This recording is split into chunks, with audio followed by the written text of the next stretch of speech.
Aí galerinha, mostrar pra vocês aqui uma reutilização dos acessórios que eu não usava mais. Tipo essas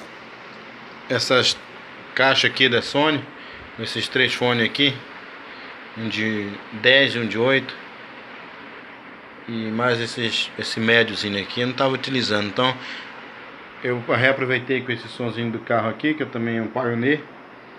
Eu não estava utilizando o DRX 1750,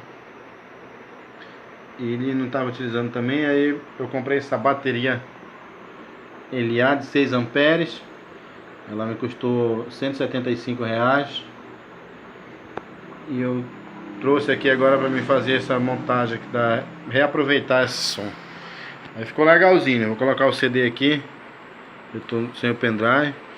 Falta ainda ligar ali, colocar os terminais, fazer parafuso ali para apertar direitinho, bonitinho.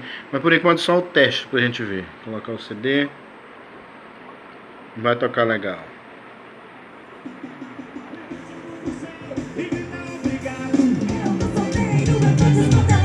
Qual é o meu estado civil?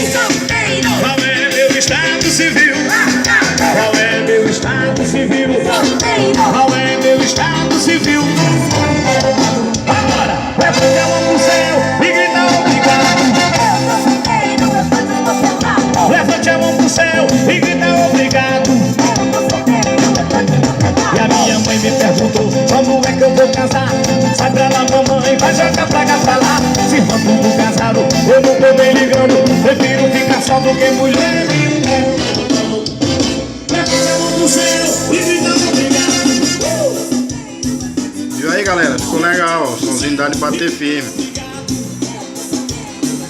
Aí a gente vê, as pessoas têm aí, não podem jogar, dá de reutilizar.